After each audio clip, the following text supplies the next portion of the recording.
You are listening to the Pinax Report. Pinax Report. Pinax Report. The Pinax Report.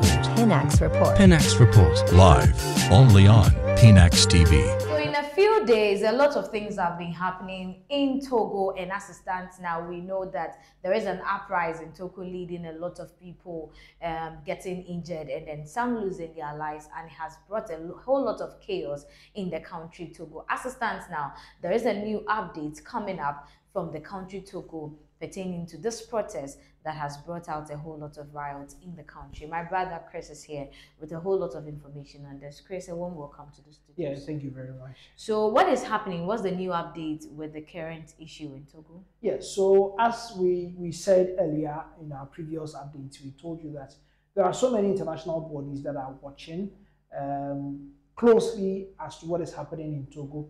And now the government is out and they are trying to say that all the killings or the deaths that has been recorded in the protest wasn't associated with the protest. Okay. That is what the current government is saying. So as BBC reported, we will go through and then see what exactly the government is saying. So 7 bodies were recovered from rivers in the capital city Lomé, according to a coalition called Le Front Citoyen Togo de Bois, which accuses security forces and militias of committing abuses. Now, the protesters are saying that they are being abused by the military and the security forces that is trying to prevent them to be on the street and protest. Now, they are saying that they are abusing their power to the extent of killing some of the protesters. So that is what some of the bodies that is organizing the protest are saying. And now, the Togolese government has denied these deaths were linked to the last week's demonstrations. It is now threatening legal action against the protest organizers, calling the protest a campaign of disinformation and hatred that was orchestrated from abroad. Now, who is organizing this, this protest from abroad?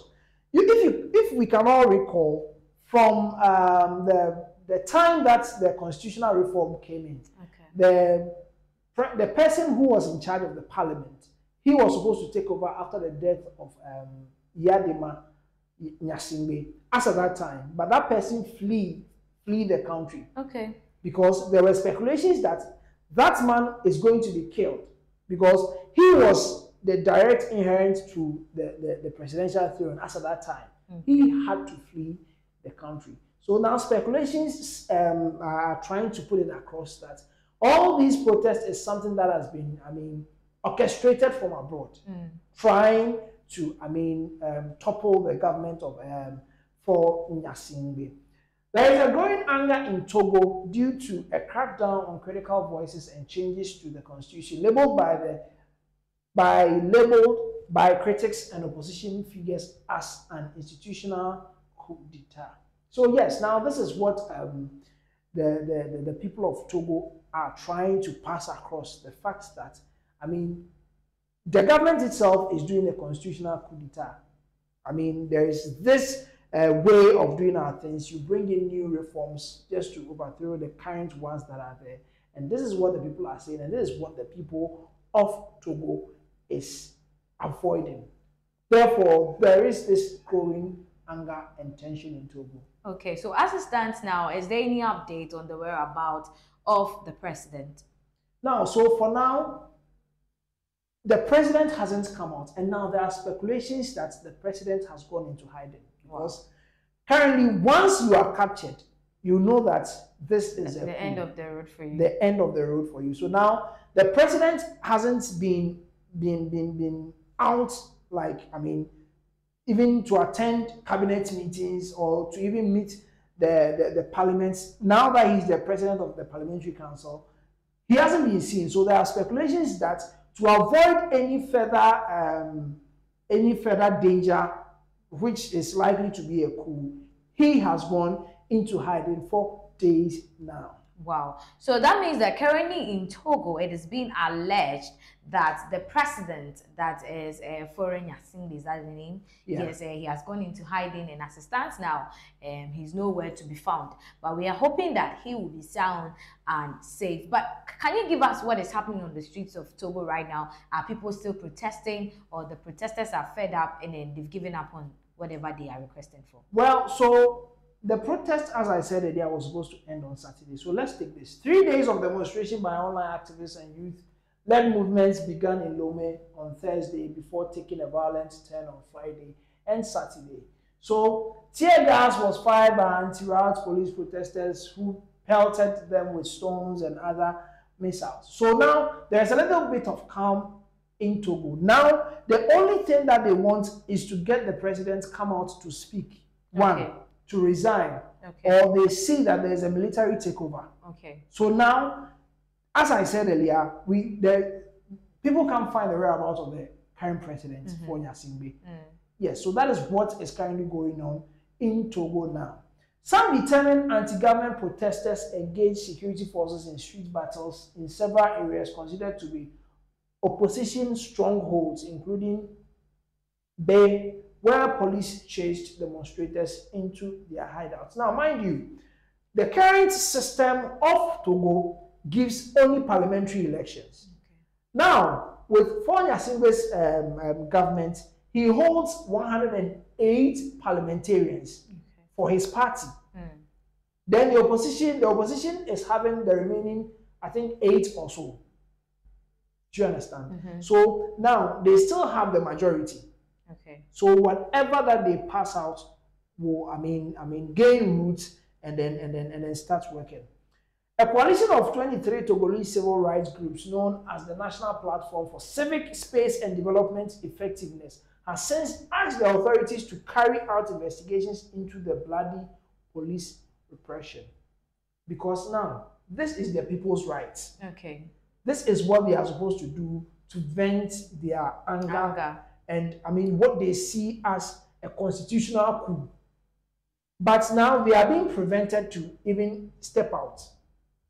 Once you show your face, because now most of the opposition, so let's say, where the places where there is majority of the oppositions there, let's say the stronghold of the opposition, that is where they've targeted. And they make sure that when they come there, it's either you leave the streets or you face tear gas, as we stated there, tear gas, hot waters, and so on. Yeah. So that is what is still going on in Togo. Per your research and all that, do you think this protest is going to end anytime soon? This protest, as I said earlier, it is not ending anytime soon. As I said, till the president comes out, to probably resign or, say something to the people to calm them down. There's nothing like, it is ending. As I said earlier, there is calm. If you read here, by Sunday, calm had returned to most of Lomé, with shops reopened at the main central market at Asigame and businesses operating as usual. The recent change of regime orchestrated by the Togolese leader continues to fuel resentment, in addition to the new post which he can keep for life.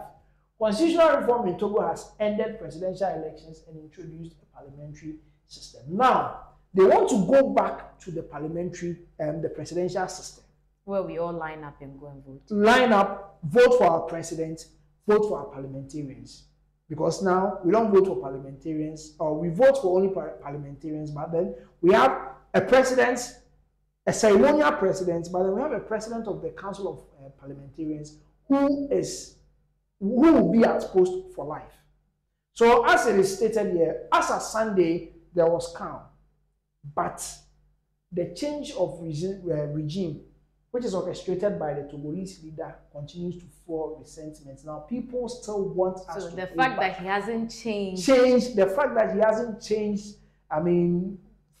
back to presidential elections, there is still some level of anger in the people, which will definitely cause them to react again. Yeah. Wow. Then this is quite a serious issue in Togo as it stands now. Yeah. And per your information, till date, has there been any international body coming in to interfere or anything like that? No, as of now, you see, as it happened in Togo, in Kenya, okay, we had government officials come out and speak. Okay. Now, what this government in Togo is saying is that this is a protest that they feel it was being fueled abroad.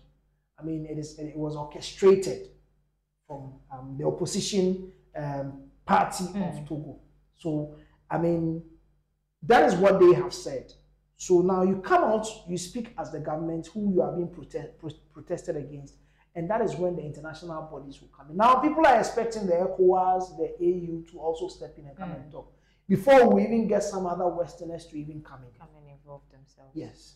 Okay. So, wait, let me take this before we go. Let me take this. Last month's arrest and psychiatric detention of Togolese rapper Gnassingbé Chala, also known as Amaron, acted as a catalyst for public outrage, culminating in over 50 arrests during protests earlier this month. As it happened in Kenya, we had a 31-year-old who was arrested, detained, and he lost his life. Okay. Now, luckily for this rapper in Togo, he was able to, I mean, they set him free and he came out to speak that, I mean, it was because of, some, as I said earlier, some psychiatric problems that he was having that made him come out to say that. So all these things are just fueling this rage and protest, and it is not ending soon until all these reforms are overthrown. It's quite unfortunate this is happening in Togo as it stands now, but we are hoping that it will be calm and peace in Togo. So just stay tuned and watch Pinax TV. We'll give you more updates on this issue and more.